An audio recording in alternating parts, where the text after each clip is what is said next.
Assalamualaikum warahmatullahi wabarakatuh.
Sadaqallahul-Azim. Maha benar Allah dengan segala firman-Nya. Baiklah ibu-ibu yang saya sayangi, kita masuk ke acara inti kita, yaitu tausiah yang insyaallah akan disampaikan oleh Bapak Ustaz Ridwan Nantor. Kepada Bapak Ustaz, waktu dan tempat kami persilakan.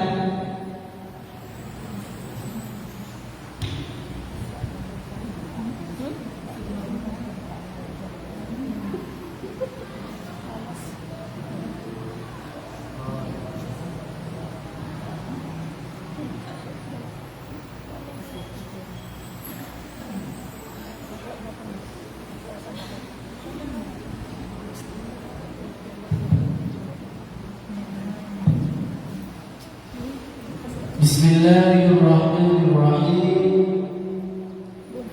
Assalamualaikum warahmatullahi wabarakatuh. Waalaikumsalam warahmatullahi wabarakatuh.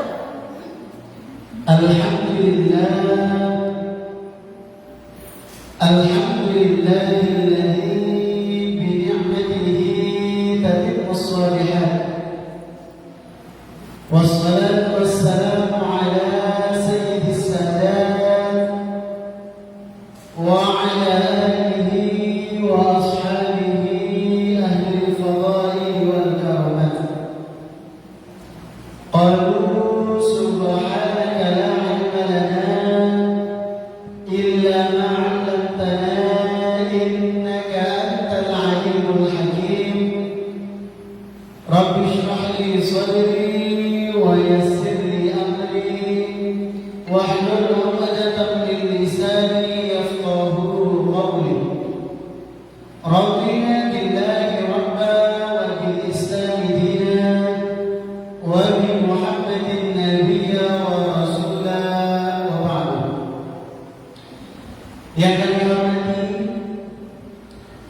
ibu-ibu sekalian, seluruh jamaah anggota Majelis Taklim yang berada di lingkungan Masjid Syekh Sa'ud Hamid.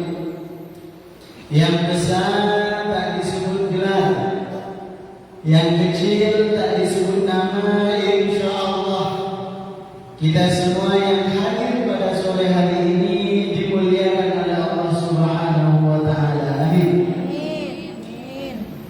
Pertama, bersyukur kita kepada Allah dengan sama-sama kita mengucapkan Alhamdulillahi Rabbil Alamin atas segala nikmat dan karunia yang telah Allah berikan kepada kita. Dan bersyukur kita pada sore hari ini Allah tidak hanya berikan kesehatan kepada badan kita sehingga bisa kita melangkah, bisa kita duduk bersama-sama, tapi juga Allah berikan kita kesehatan pada rohani kita, sehingga kegiatan ini bisa kita ramaikan bersama-sama, bahkan tidak menghalangi kita ke majelis ilmu meskipun bersamaan dengan lomba 17 Agustus. Tadi kami divisi oleh beliau Pak Ustadz sampai jam 5:30 kita ada lomba voli. Ya. Kalau perlu sampai jam 5 enggak. Kami senang. 5 menit itu banyak.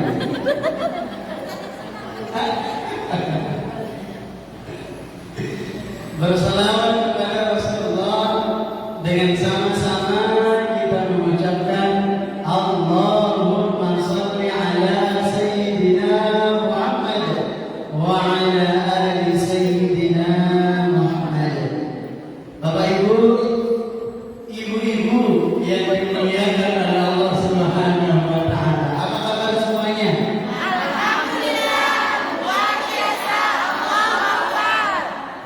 Kalau dari semangatnya udah pada makan semua ya? Hah? Makan siang. Memang saya berapa kali? Jamaah sekalian, ibu-ibu sekalian yang dimuliakan oleh Allah, kembali kita dipertemukan oleh Allah pada sore hari ini untuk menambah ilmu, yang mudah-mudahan bertambahnya ilmu kita nanti bertambah keimanan dan ketakwaan kita kepada Allah Subhanahu wa Ta'ala. Amin.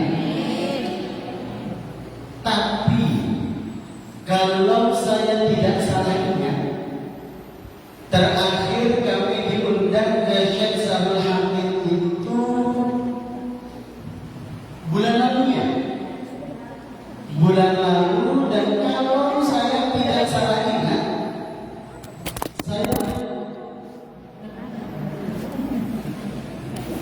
Putus.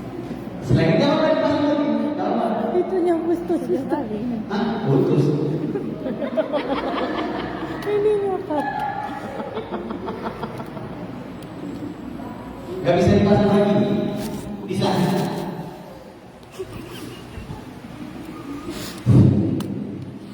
Oh bisa, karena ini lepas. Lain kali nanti dilambat. Mau ganti baru. Baik, kalau saya tidak salah ingat, pertemuan sebelumnya saya menyampaikan materi, tapi belum selesai. Tadi catat atau tidak? Tadi ingat atau tidak? Hah? Ada dicatat? Hilangnya amal yang merusak semua amal ibadah. Perbuatan yang kalau kita lakukan dapat merusak segala amal ibadah. Yang pertama, Terlalu sibuk dengan aib orang lain. terlalu sibuk dengan aib orang lain, Terlalu cinta dunia. terlalu cinta dunia, Ini rasa malu. sedikitnya rasa malu. Alhamdulillah, setidaknya ada yang mencatat terselamatkan.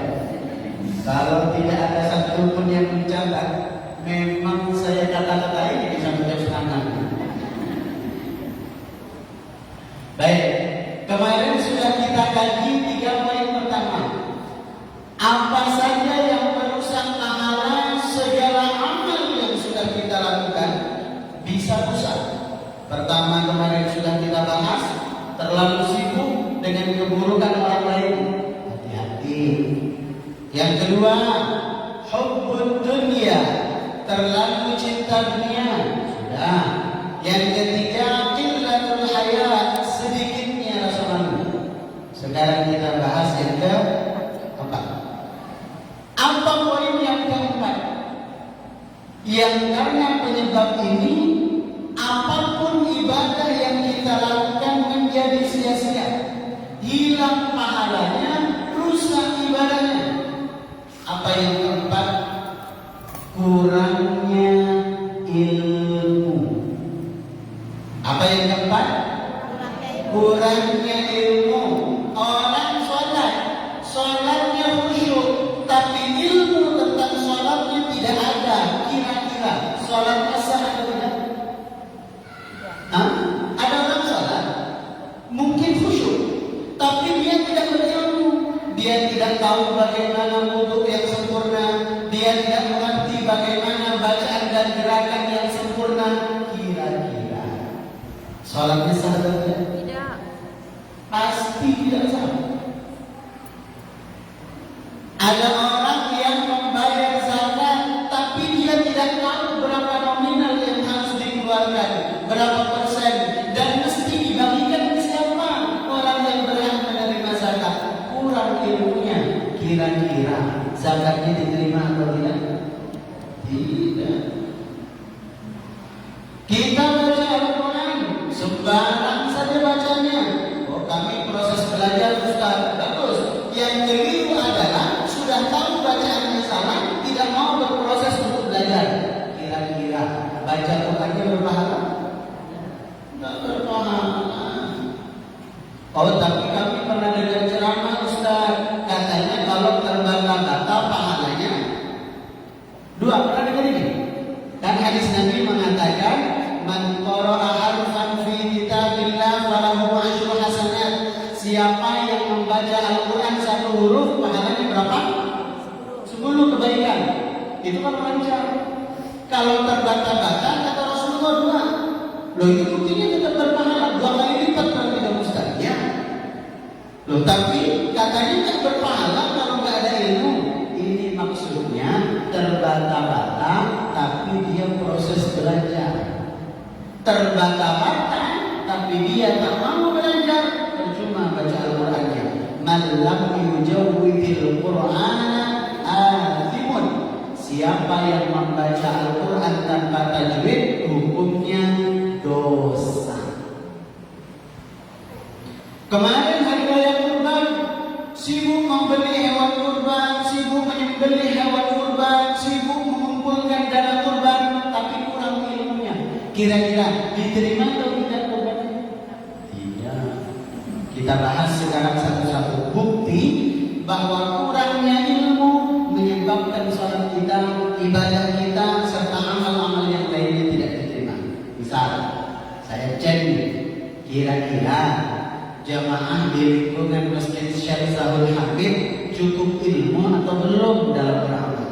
Belum. Sedang dalam Jangan pesimis dulu. Misalnya, kan syarat sah sholat salah satunya adalah suci dari najis dan hadas. Ya kan? Ini syarat sah sholat nih. Mesti kita paham. Karena sekhusyuk apapun sholatnya, berjamaah sekalipun, sementara tak suci dari najis dan hadas, maka percuma sholatnya. Pertanyaannya, apa beda hadas dan najis?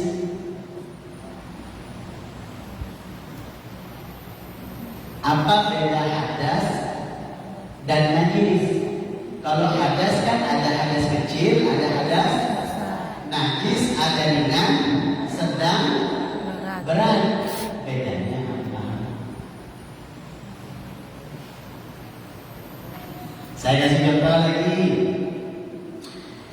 Kalau misalnya kita mohon maaf, buang angin, kentut, itu najis atau hadas? Jadi kalau kita kentut, najis atau hadas? Hadas ya. Kalau misalnya kita kupas bawang, kemudian tangan terkena pisau, keluar darah. Pertanyaannya, najis atau hadas? Najis. Hah? Najis. Najis atau hadas? Najis. Ini saya tanya, belum menyalahkan belum? Ini baru tanya, jangan makin pengen nadanya. Najis atau hadas? najis. Najis ya? Nah. Kalau kita buang air kecil, najis atau hadas? Najis. Yang keempat, najis atau hadas? Najis.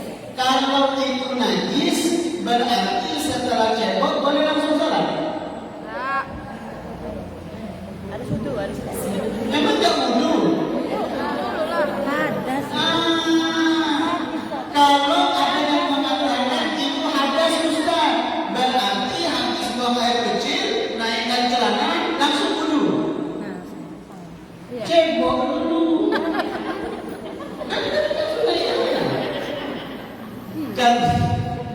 Karena buang air kecil itu kita bernajis sekaligus lagi ini baru ngomongin sholat ini kan. Misalnya kita sholat ya. Ini kita ditutup pakai kain itu yang biasanya kita pakai sebelum pakai mukena, apa namanya kita bilang? Sal. Ini gitu loh. Siput. Siput. Oh, siput. Kalau siput itu kan yang apa itu? Apa ciput? Nah, misalnya sebelum kita pakai mukena, pakai ciput. Nah, banyak di antara kita yang kalau saya pimpin sholat, saya selalu ingatkan kepada ibu-ibu, Bu, kalau pakai ciput sebelum pakai mukena, ciputnya jangan begini. Sebab apa? Kalau nanti sholat, keningnya terhalang sama ciput, sholatnya tidak Sah. begitu juga dengan laki-laki. Jangan pakainya macam ini. Kalau di luar sholat terserah, mau begini pun boleh, tidak masalah. Tapi kalau di dalam sholat dinaikkan sedikit kopiahnya. Nah, karena ini syarat sujud, harus sentuh ke tempat sujud kening. Begitu juga dengan ibu-ibu, nggak boleh ada ciput di sini. Oh, berarti nggak boleh pakai ciput? Boleh, tapi di atas sih, karena nggak boleh ada penghalang. Jangankan dihalangi kain, dihalangi rambut sebesar lain tak boleh, karena batal sujud kita. Kalau sujudnya batal, maka sholat juga Batal. batal. Laki-laki sholat nggak pakai kopiah. Nah, rambutnya terurai ke depan. Sujud terhalang sama rambut. Maka batal sholat. Penting ilmu menyebabkan amal diterima. Zakat juga begitu. Ada yang setiap bulan bayar zakat, ada yang setiap tahun bayar zakat. Ternyata zakatnya dibayar ke orang tua kamu. Boleh nggak bayar zakat ke ibu? Bayar zakat ke ayah?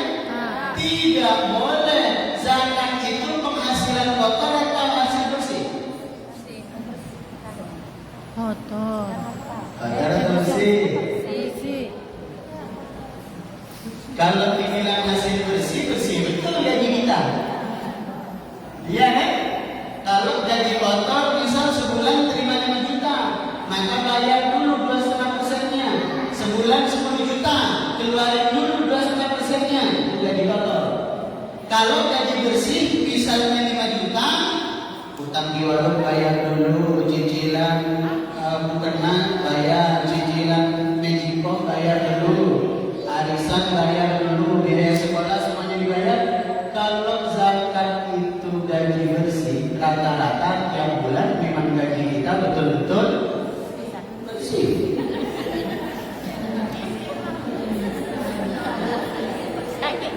Saking bersihnya numpang lewat, bahkan kalau perlu kurang.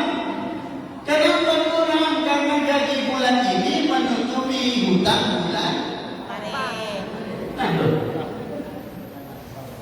Nanti kita berkurban juga begitu. Ustaz, saya mau ngantar uang kurban ini. Ya, silakan.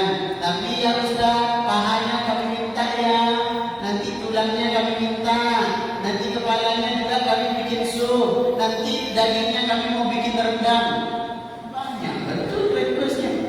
Kalau begitu sembelih sendiri saya di rumah. Kalau saya diantar ke masjid.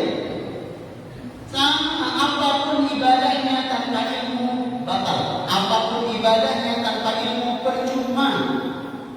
Maka selalu saya sampaikan, kebanggaan bagi saya pribadi kalau ada majelis ilmu dipenuhi dengan ibu-ibu. Kenapa? Ibu-ibu itu harus lebih banyak paham ilmu dibanding bapak-bapak.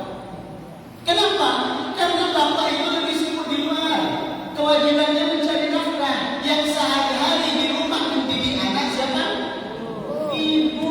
Maka di dalam hadis Nabi, di dalam makalah al-ummu madrasatul ula, ibu itu adalah guru pertama, sekolah pertama, pendidik pertama.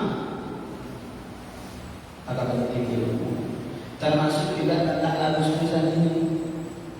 Nah, ini juga butuh ilmu. Jangan sampai tujuan kita baik, tapi karena kurangnya ilmu kita melanggar syariat. Misal, kan tujuannya biar kompak, diadakan lomba-lomba kan biar semangat. Tapi kadang ada beberapa karena kurangnya ilmu, bukan dapat manfaat tapi dapat mawarat karena dosa yang bertambah.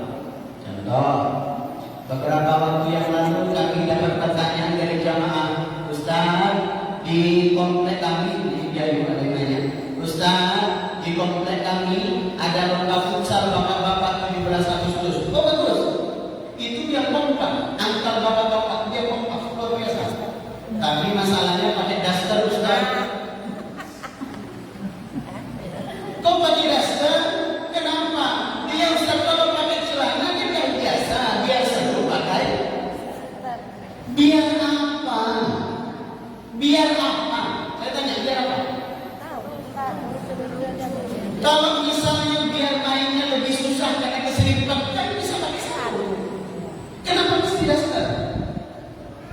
Karena dikhawatirkan nanti kita orang tua sudah bisa menilai, oh ini candaan aja, ini cuma hiburan aja Ustaz. Itu kan menurut kita orang tua. Tidak menilai kan anak-anak kita yang melihat. Jangan-jangan sudah tertanam nanti di benak dia bahwa boleh laki-laki berpakaian menyerupai wanita.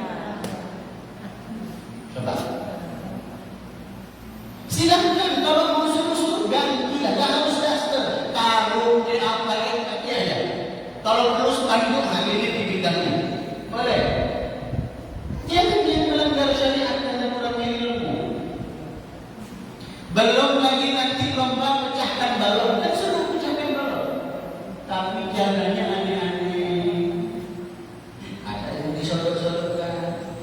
saya betul-betul ada yang dilapangkan, jangan sampai tujuan kita memeriahkan tapi mendatangkan dosa. Belum lagi haram hukumnya memungut biaya pendaftaran dan mengambil hadiah, menjadikan hadiah diambil dari uang pendaftaran. Itu judi. Ini kan maksudnya baik nih, meramaikan arus besar. Nanti dipungut, main ikut voli, per orang 5.000. Ikut kelereng, per orang 5.000. Nanti diambil hadiahnya dari biaya pendaftaran. Itu haram. Kecuali tidak diambil dari situ. Kami tetap ada uang pendaftaran Ustaz, tapi uang pendaftaran itu untuk makan-makan aja. Kalau harus kami sediakan minuman dingin, kalau lapar kita sediakan kue-kue, boleh. Uang hadiahnya dari mana? Ada caleg di lingkungan kita Ustaz. Boleh, nggak masalah. Nggak masalah, berarti ada donatur.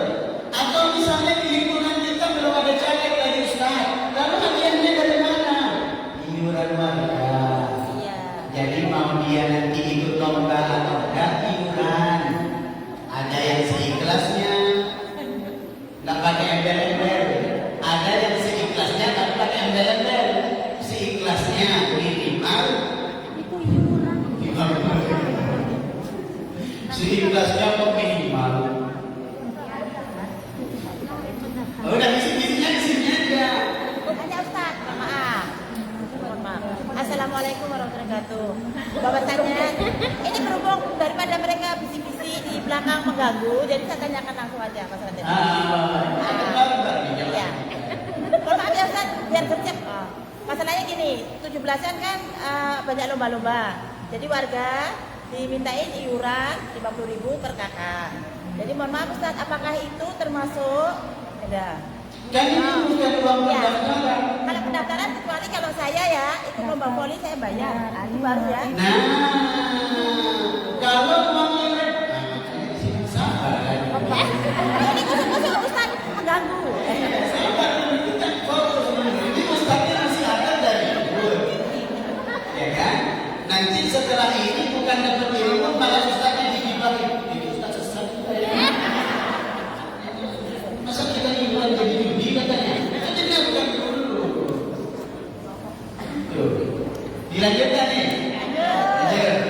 Kalau misalnya dikutip iuran per kakak 20.000, 50.000, 100.000 nanti dikumpul dari situ konsumsi, dari situ perlengkapan, dari situ pengadaan apa, dari situ hadiah apa, boleh.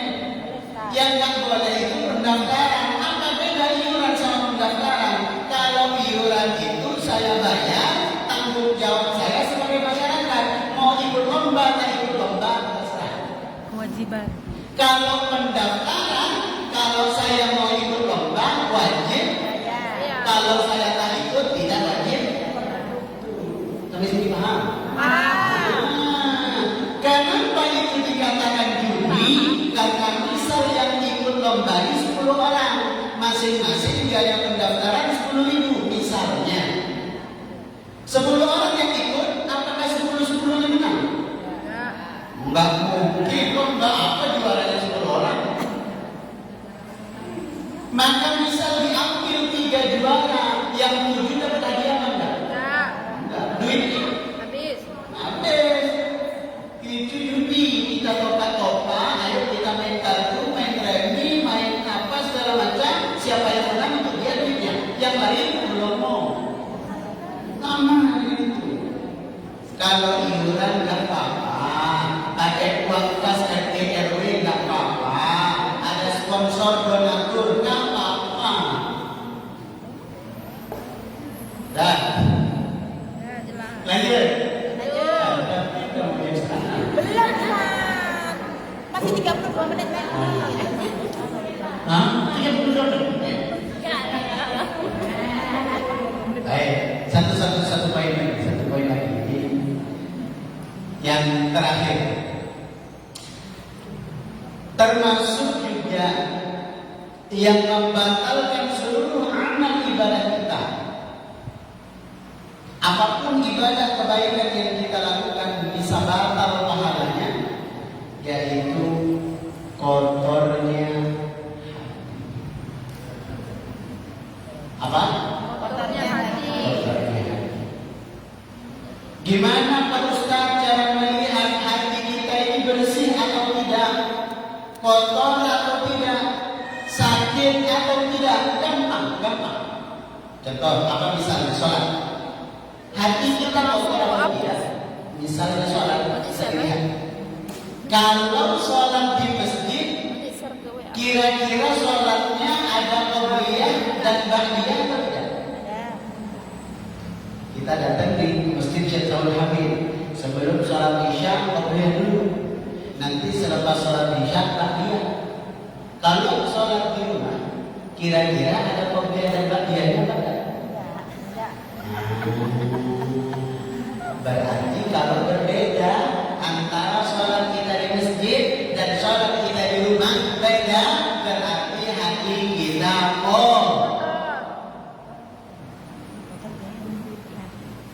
Misal tentang apa lagi? Sedekah.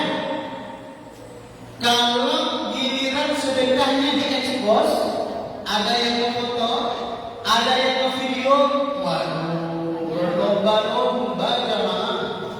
Misalnya nanti jamaah siapkan infak terbaik, nanti akan kami dokumentasikan, akan kami share, akan kami upload. Luar biasa yang bersedekah. Mulai dari sembako, pakaian, uang segala macam. Begitu tidak ada yang ekspos, pengajian sore Masjid Syekh Saud Hamid, siapkan infak terbaik. Setiap ada kota infak, macam lihat hantu. Bahkan kalau perlu pura-pura tidur. Kenapa pura-pura tidur? Atau masukin kota infak, masukin kota infak, tangannya ditutup. Ini tangan ditutup ini banyak penafsirannya ini. Kalau tujuannya baik, masukin ke kota infak ditutup begini. Kalau barangnya baik, berarti supaya tidak sombong. Di 100.000 Ustaz, kalau saya masukkan kan nanti pahalanya hilang. Jadi saya untuk menjaga keikhlasan hati. Tapi ada juga orang yang ditutup niatnya tak bagus. Kenapa? Takut ketahuan sudah masukin 2.000, lecek pula 2.000. Duit itu kalau lecek susah masuk, apalagi lubangnya kecil. Ada yang lebih parah, saudara ditutup, masukinnya pelan-pelan. Kok tahu?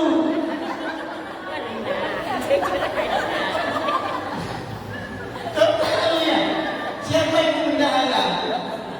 Nggak datang. Mana? Kalau gitu saya tanya. Oh ini nih bendahara dua. Langsung tahu tadi kenapa ditutup? Takut punya gelembing katanya. Beda rupanya antara diekspos dengan tidak diekspos, sedekah yang berbeda. Berarti punya hati. Dan sisa 10 menit supaya nanti tetap ada tanya jawab. Saya ingin sesingkat apapun kajian tetap ada sesi diskusinya supaya yang belum jelas bisa ditanyakan. Lebih baik tanya kepada Ustaz daripada tanya kepada Google. Jadi kalau ada kajian, undang Ustaz, undang Ustazah, ada sesi tanya jawab, tanya, jangan diam. Nanti begitu di rumah, halo Google, apa hukum iuran untuk hadiah Ustaz? Lebih percaya Google daripada Ustaz. Yuk, silakan. Ada tanya jawab sesuai dengan tema boleh, di luar dari tema juga boleh. Silakan.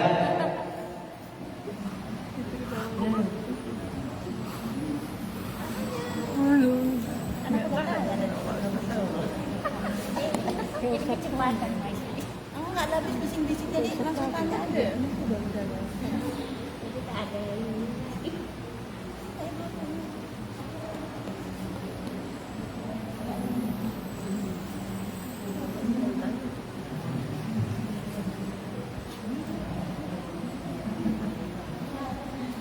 Oh, kirain udah saking tak sabarnya mau main volley. Silakan. Waalaikumsalam.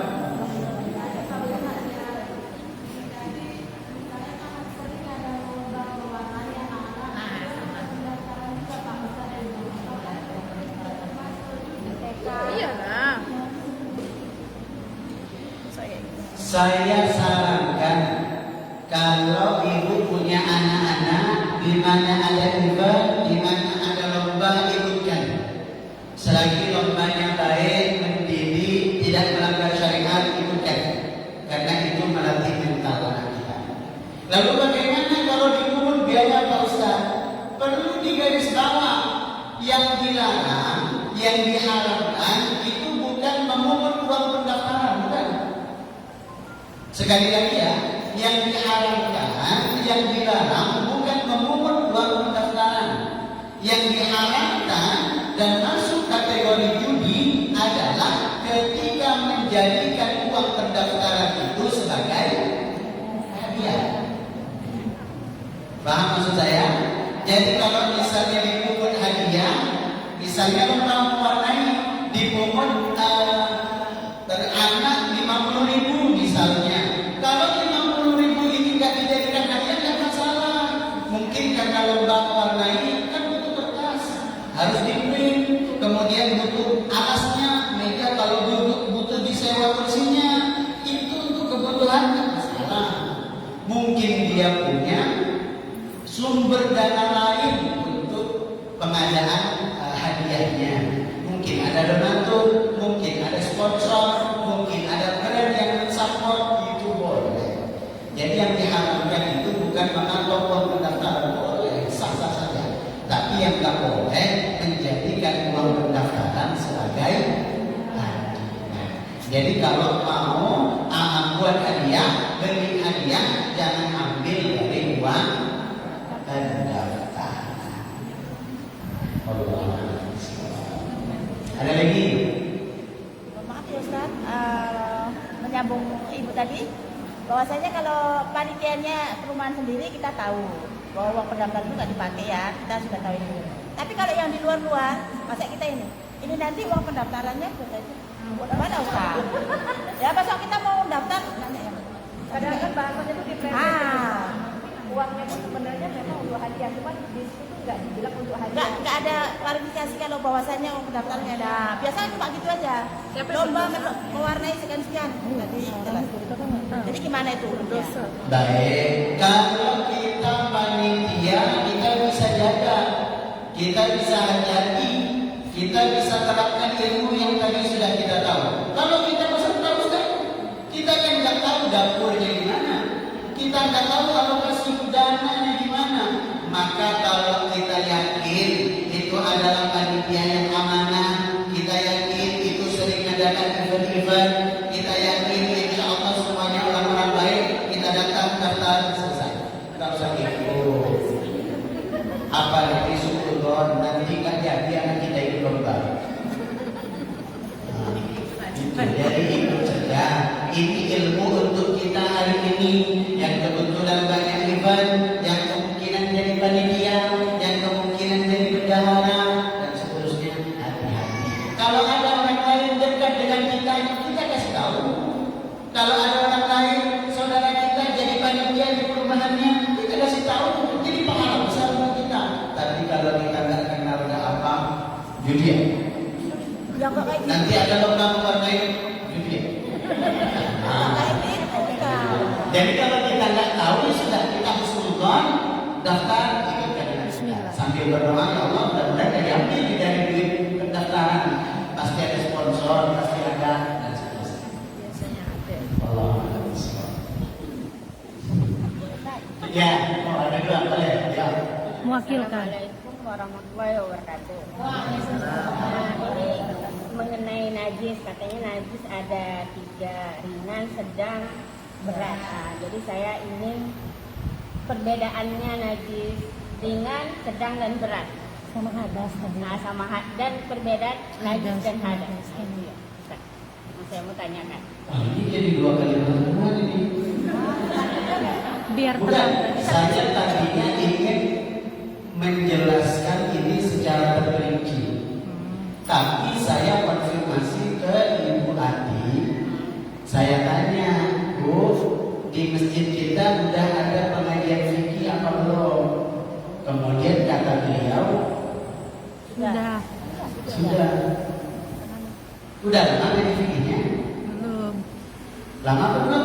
Sudah. Udah lama. Ini hadas dan najis itu baru pertama loh. Iya, mungkin udah lupa jadi berulang lagi. Ya. Jadi kalau najis itu yang nampak oleh mata kita, kencing, pipi, pipis, darah, kotoran semuanya yang nampak. Kalau hadas itu keadaan kita.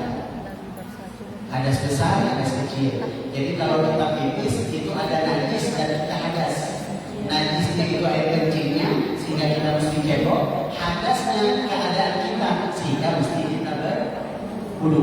Sama saat kita haid, darah itu najisnya, tapi keadaan kita hadas. Maka setelah membersihkan darah sebelum sholat wajib mandi karena kita berhadas. Itu singkatnya. Kemudian najis ringan, sedang, berat, beda dari jenisnya dan beda dari cara membersihkannya. Kalau najis ringan, cara membersihkannya ini ada najis, cuma diciprat sama air bersih. Udah, bilang udah bersih, udah suci. Apa itu? Kencing anak kecil laki-laki yang belum usia 2 tahun dan belum makan apa-apa selain nasi. Belum makan nasi padang, nasi campur, nasi apa. Nah, Nasi tim, kan kalau anak itu sekitar 10 bulan 1 tahun makan nasi tim. berarti tidak boleh. Iya. Yang kedua, najis sedang. Najis sedang itu selain anjing dan babi, muntah, darah, pipis, apalagi minuman keras, apalagi bangkai, itu semuanya. Cara membersihkannya, dihilangkan najisnya sehingga hilang rasa bau warna, kemudian disiram pakai air bersih, baru kemudian dikeringkan. Kalau ada pipis anak yang sudah lewat 2 tahun tadi, ini pipis di sini. Kalau kita langsung siram, ini najis semua. Kalau langsung kita pel, ini najis semua. Kalau najis tak sah sholat sekali. Nanti di pojokan masjid ada kotoran cicak, disiram sama air bersih, itu najis. Langsung dipel, wangi tapi najis. Apa gunanya? Maka dihilangkan itu najisnya. Setelah hilang, diguyur pakai air bersih, baru kemudian dikeringkan. Kalau tidak tisu, kain, dan seterusnya. Kalau najis berat, bukan hanya hilangkan najisnya, bukan hanya diguyur, tetapi dengan 7 kali basuhan, salah satunya menggunakan tanah, yaitu anjing dan babi. Itu pun tidak semua. Asal kesentuh anjing, ini Ustaz. Asal kesentuh babi, gimana ini Ustaz? Tidak. Yang dimaksud adalah anggota-anggota tubuh anjing atau babi yang basah. Yang basah. Kalau mungkin kita, misalnya tetangga kita ada pelihara anjing, tidak diikat, kita pulang ngaji, dia nempel-nempel di rok kita. Sementara rok kita tidak basah, dia tidak basah, maka tidak najis. Jangan asal anjing pada ilmu setan. Kalau dijilatnya baru anjingnya karena itu Nah itu lebih parah. kalau anjingnya basah ketemu kita kan. Kemudian ini singkat saja, mudah-mudahan terjawab. Karena sudah jam 6. Iya. Baik, mudah-mudahan apa yang kita bahas bermanfaat untuk kita semuanya. Kita tutup dan sama-sama berdoa kepada Allah. Al-Fatihah. Alhamdulillahirobbilalamin. Bismillahirrahmanirrahim. Alhamdulillahirabbil alamin. Arrahmanirrahim. Iyyaka na'budu wa iyyaka nasta'in. Ihdinas siratal mustaqim. Siratal ladzina an'amta 'alaihim ghairil maghdubi 'alaihim waladdallin. Bismillahirrahmanirrahim. Alhamdulillahi rabbil alamin. Wassalatu wassalamu ala asyrafil mursalin wa ala alihi wa sahbihi ajma'in. Allahumma shalli ala sayyidina Muhammadin salatan tuballighuna biha kullal maqsud. Ya Jawad ya Ma'bud ya Rahim ya Wadud Rahim ya Arhamar Rahimin. Allahumma ja'al jam'ana hadha jam'an marhamna wa la farraqna min ba'dihi la farraqan ma'suma. Allahumma kfina سواك. اللهم إنا نعوذ بك من علم لا ينفع وقلب لا يخشع والمعاني لا يسمع برحمتك يا أرحم الراحمين. اللهم اختم لنا بحسن الخاتمة ولا تختم علينا بسوء الخاتمة. لا إله إلا أنت سبحانك إنا كنا من الظالمين. ربنا اغفر لنا ذنوبنا ولوالدينا وارحمهما كما ربيانا صغارا. ربنا آتنا في الدنيا حسنة وفي الآخرة حسنة وقنا عذاب النار. وصلى الله على سيدنا محمد والحمد لله رب العالمين. تقبل الله منا